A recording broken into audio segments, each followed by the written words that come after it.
अजून एक भजन सादर करते मी.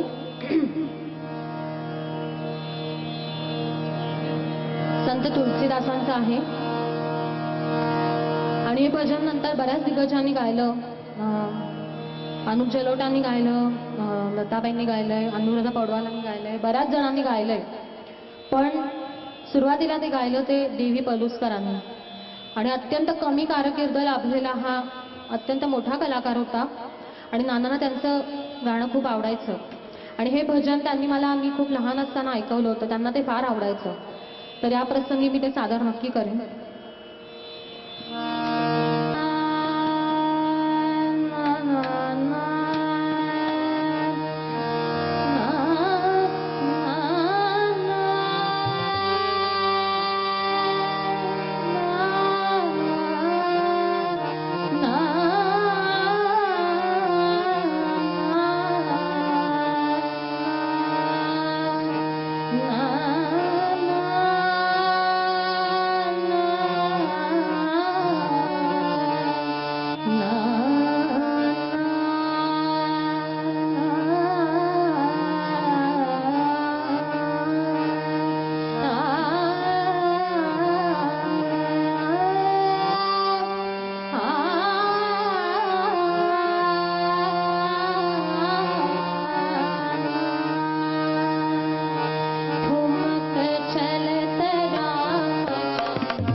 पंडित प्रमोद मराठे यांच्याकडे तिचं संगीत शिक्षण चालू आहे आणि पुण्याबाहेर अनेक कार्यक्रमात ती वाजवते. नावडीकर म्युझिकल्स हे आपल्यापैकी सगळ्यांना माहिती असेल ते त्यांचंच आहे. आणि शोध कवितेचा आता सध्या गाजत असलेल्या कार्यक्रमात सुद्धा ती गायन वादनाची साथ करते. तबल्यावर आहेत अक्षय शेवडे. सुरुवातीचं शिक्षण संजय करंदीकर यांच्याकडे झालं. आता पंडित रामदास पळसुले यांच्याकडे शिक्षण चालू आहे. घाशीराम कोतवाल या नवीन नाटकातला जो नवीन संच जो आहे त्याच्यात तबला आणि ढोलकीची उत्तम साथ तो करतो. आणि नुकतेच आनंद मोडक आता जे संगीतकार गेले त्यांच्यावरही त्याचा एक कार्यक्रम झालेला आहे. शेवटच्या कार्यक्रमाची शेवटची भैरवी आपण ऐकूयात आणि त्यानंतर आधी सांगितल्याप्रमाणे आपण एक स्नॅक्स किंवा अल्पोपहार आहे तो घेऊन लवकरात लवकर इथे स्थानपन्न होऊ आणि मग पुढच्या कार्यक्रमाला सुरुवात करूयात. भैरवी झाल्यानंतर भैरवी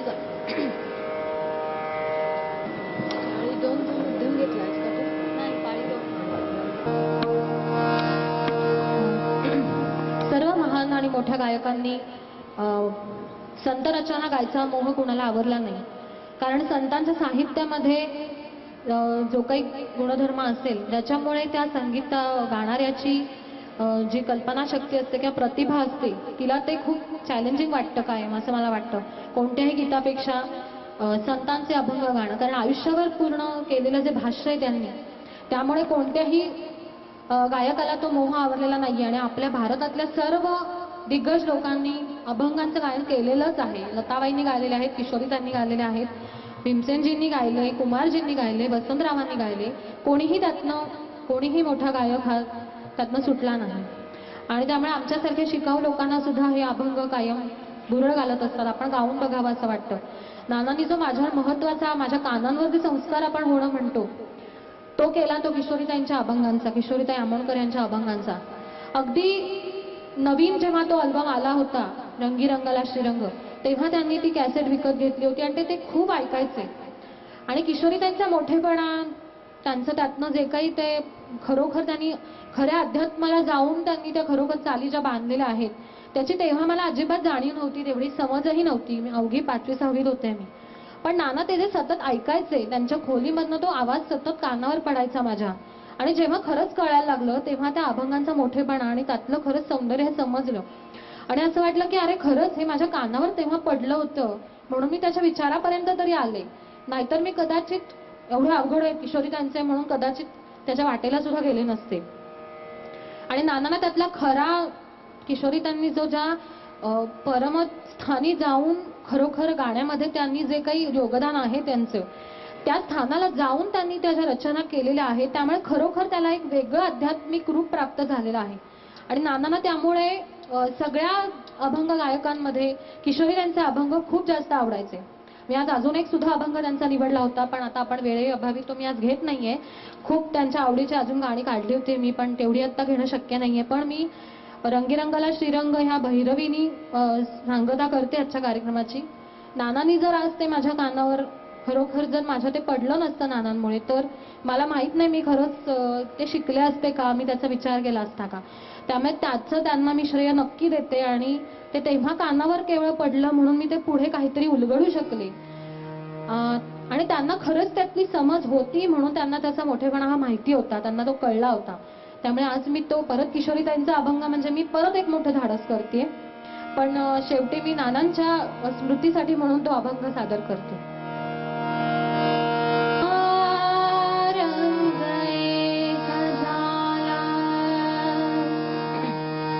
अवघा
खरं तर हा कार्यक्रम असाच चालू राहावा असं आपल्या सगळ्यांनाच वाटतंय, मलाही खूप वाटतंय. पण गौरीसाठी खरंच एकदा जोरदार टाळ्या झाल्या पाहिजेत. तिने आपली अत्यंत छान सेवा नानांच्या चरणी रुजू केलेली आहे आणि आपण सगळ्यांनी आता स्नॅक्सचा आस्वाद घेऊ. तत्पूर्वी यांना एक नानांचे सासवडच्या शाळेतले वर्गबंधू अच्युत सीताराम पोटभरे, नानांपेक्षाही ते थोडे मोठेच आहेत. आपलं सगळ्यांचं भाग्य आहे की ते आज इथे उपस्थित राहू शकलेले आहेत आणि त्यांना काहीतरी बोलायचं आहे. तर मी पोटभरे सरांना विनंती करतो की त्यांनी आपलं मनोगत व्यक्त करावं. मी इथे खुर्ची ठेवूया. ज्यांना आपण सर्वजण नाना म्हणता, तो माझ्या वर्गातला वर्गबंधू असल्यामुळे लहानपणापासून मी त्याला राजा म्हणत आलो आहे. अलीकडच्या काळात जवळजवळ 5-10 वर्ष जसा सहकारनगरमध्ये राजा राहिला आला त्यावेळेपासून त्याचं माझ्याकडं 2-4 दिवसांनी येणं सतत होत होतं. अनेक अनुभव त्याचे मला आहेत आणि आता आश्चर्याची गोष्ट अशी, मला इथे समोरची खुर्ची बसायला मिळाली आणि समोर राजाचा फोटो आहे. या फोटोचं वैशिष्ट्य त्याच्या जीवनात त्याने जे मिळवलं ते स्पष्ट आहे. इतक्या विविध प्रकारानं की ज्याची तुम्हाला कल्पना आहे, मला ही कल्पना आहे. एवढ्या विविध